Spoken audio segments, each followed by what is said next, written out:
హల్లెలూయా. దేవుని స్తోత్రం. మన ప్రభువైన యేసుక్రీస్తు నామములో ఈ యొక్క రాత్రి కాలంలో జరుగుతున్నటువంటి ఈ యొక్క విజ్ఞాపనాలను దేవుడి భక్త విశ్వాసంతో ప్రేమతో ఆసక్తి చేరువచ్చి వెనక పచ్చిక మొదలండి. దేవుడి మీద నిమిషం కాక ఇంకెవరు కూడా మాట్లాడక మరి జాగ్రత్తగా దేవుని యొక్క వాక్యం వినాలని ప్రభు కంటే మనం చేస్తాం. ఇది ఏ ప్రార్థన అంటారు? విజ్ఞాపన ప్రార్థన. మరి విజ్ఞాపన ప్రార్థన బైబిల్ గ్రంథంలో మనం చూస్తే యోబు గ్రంథం 1వ అధ్యాయము మరి 5వ వచనం మనం చదువుకుంటే అక్కడ ఏం రాయబడ్డదంటే,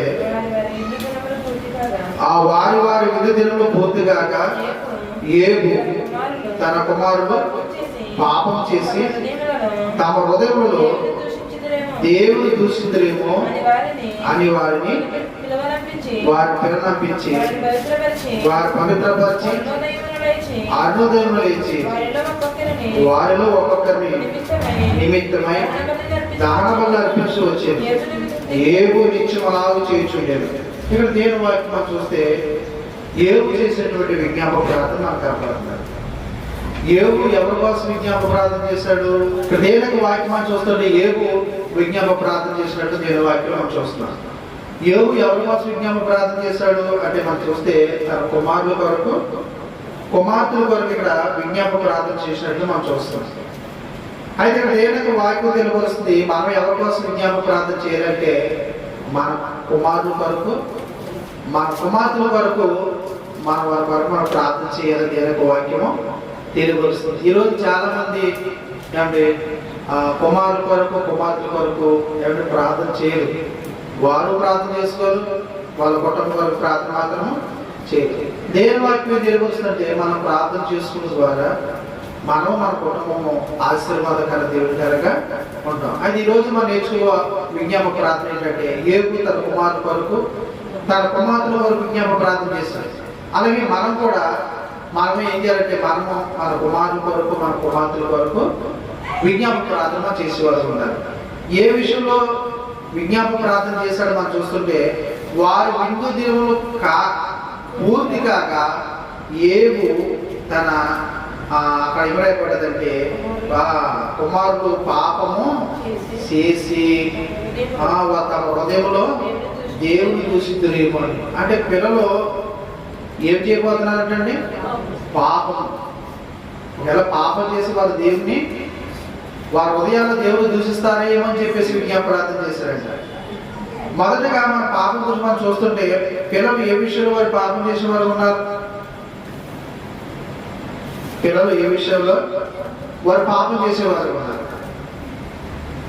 దేవుని వాక్యం చెప్తుంది ఏంటంటే,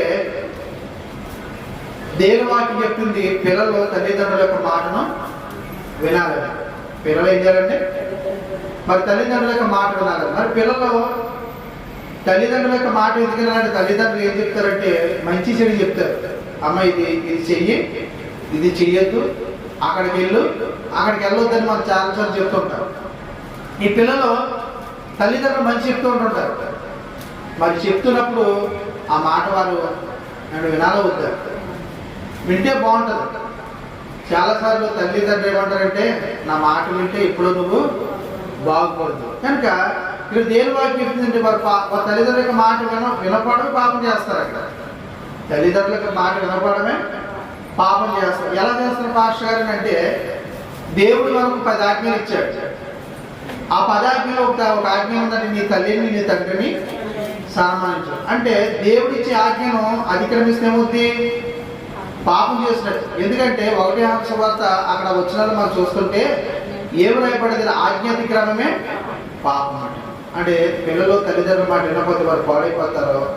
పిల్లలు వారు దేవుని యొక్క మాట వారు ఆజ్ఞ వారు పాటించకపోతే వారు పాపం చేసేవారు ఉన్నారు. కనుక మరి ఆ మనం ఏం ప్రార్థన అంటే ప్రభా నా బిడ్డ నా మాటిలో సహాయం దయచేయండి, ప్రభా నీ యొక్క ఆజ్ఞను వారు పాటించేవారుగా ఉండడానికి సహాయం దయచేయండి అని చెప్పి మనం ప్రార్థన చేయాలి. 10 తల్లి 10 తండ్రి కూడా మొత్తుకుని తింటే నా బిడ్డ నా మాటట్లేదు, నా పిల్లలు నా మాటట్లేదు, నా కుమార్తె నా మాటట్లేదు, గట్టిగా మాట్లాడతాలేదు, ఏమనంటే వారు ఏం చేసుకుంటారు, వారు ఏమైపోతారు అని రకరకాలుగా వారు ఆలోచిస్తూ ఈ రోజున తల్లిదండ్రులు ఏమైపోతారండి?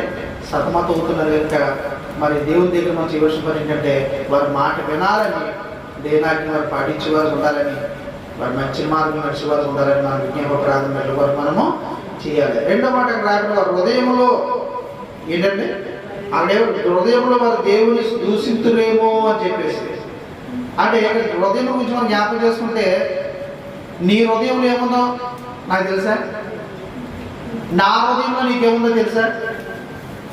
ఏమండి ఈ రోజున హృదయం అనేది మనం చూస్తుంటే హృదయంలో ఉన్నవి నీకు నాకు నీది నాకు తెలీదు, నా హృదయంలో ఏముందో నీకు తెలియదు.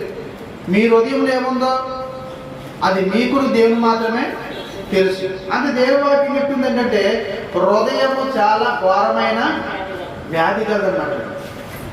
ఏదైనా హృదయం నుంచి వస్తుంది. ఈ హృదయం మనకు చూస్తుంటే కొంతమంది పైకి బాగానే మాట్లాడుకుంటారు, పైకి బాగా వర్ణం చెప్తుంటారు, పైకి బాగా ప్రేమగా నటిస్తున్నట్టు ఉంటారు, కానీ వారు హృదయం ఏం చేస్తుంటారంటే తిట్టుకుని వారుగా ఉంటుంటారు. ఆ హృదయంలో ఏం చేస్తుంటారండి, గొనుక్కుని వారు ఉంటారండి.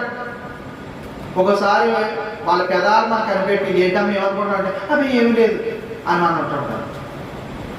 ఈ మధ్య కదండి లిప్ రీడింగ్ అని. ఏంటంటే లిప్ రీడింగ్ అని అంటే సౌండ్ రాకోకుండా మీరు పెదాలు కల్పిస్తే మీరు ఏం మాట్లాడుతున్నారో అది చెప్పగలరు అన్నమాట.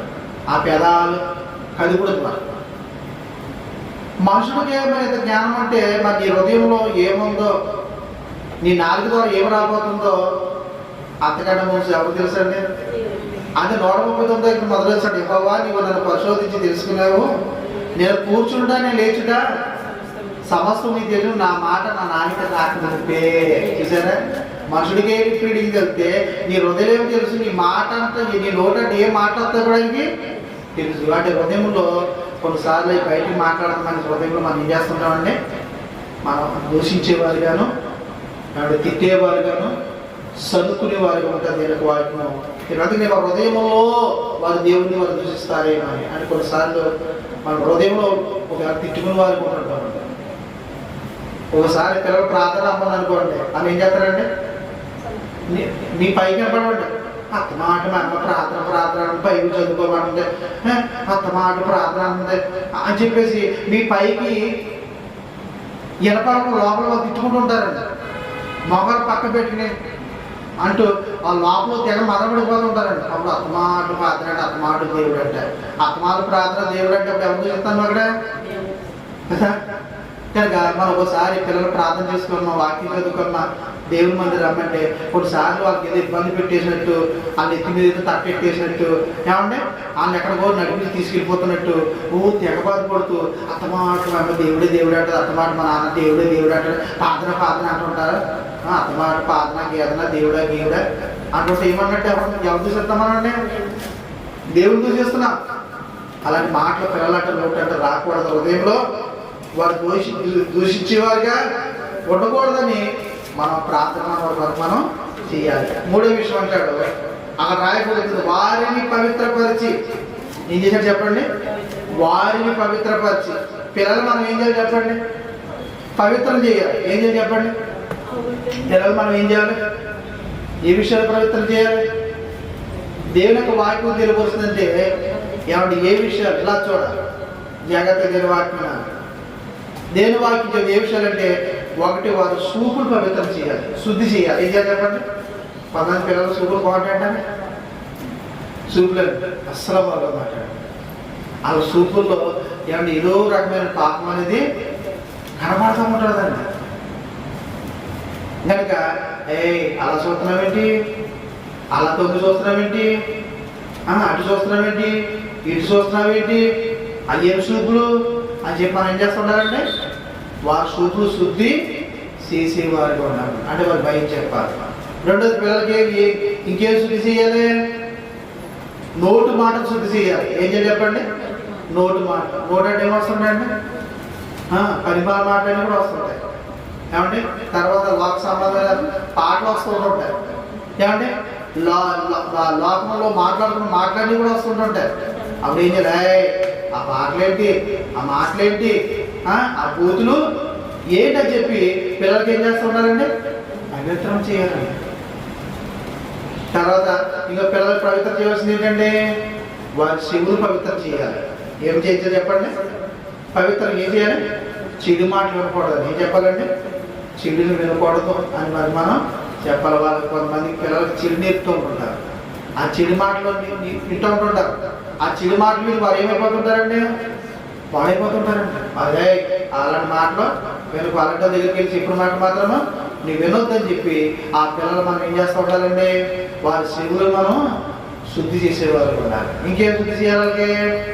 వాళ్ళకి ఏం చేయాలి?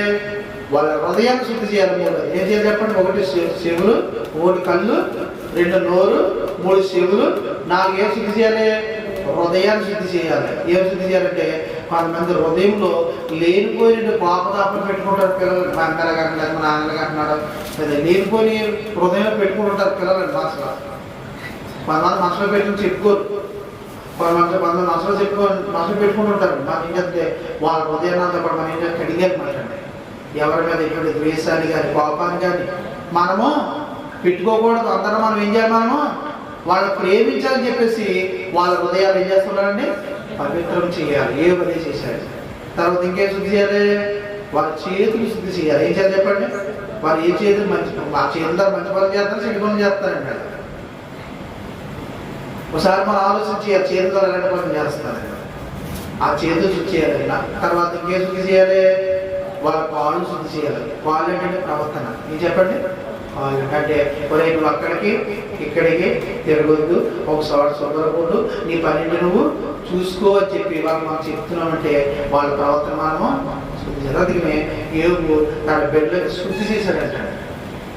శుద్ధి చేసి ఆ తర్వాత ఏం చేశాడంటే ఒక్కొక్కరి నిమిత్తం ఏం చేశాడంటే విజ్ఞాపన ప్రార్థన ఒక్కొక్కరి నిమిత్తము వారి వరకు దహన బలి అర్పించాడంట. ఏం అర్పించాడంటే దహన బలి అర్పించాడు. అంటే దహన బలి ఏం అర్పిస్తారు? పాత నిబంధనకాల్లో ఎవరైనా పాపం చేస్తే వాళ్ళ పాపం పరిహరించబడాలంటే వాళ్ళు ఒక మేకను కానీ, గొర్రెను కానీ, కోడిని కానీ ఏదో పశువులుగా తీసుకెళ్ళి అక్కడ వారు బలి అర్పిస్తే అక్కడితో వాళ్ళ పాపం ఏమవుతుందండి? పరిహరించబడుతుంది. అంటే క్షమించబడుతుంది మాట. అది దేని వాక్యం తెలియవలసింది. మరి మనం బలి అర్పించవలసిన బలి ఏంటంటే మన హృదయాన్ని దేవునికి బలి అర్పించాలి. మన హృదయాన్ని అండి అక్కడ రాయబడుతుంది. నువ్వు అక్కడ విరిగి నలిగిన హృదయమే నీకు ఇష్టమైన అంటే మనం ఏంటంటే విరిగినంటే ప్రభా నీ హృదయం సరి చేసుకోవాలి. నీకు విరిగి నలిగిన ప్రభా ఇంకెప్పుడు ఏమైనా పని నేను చేయలేదు. ప్రభా నేను జాగ్రత్తగా ఉంటాను, నన్ను నీవు క్షమించని ప్రార్థన చేయాలి.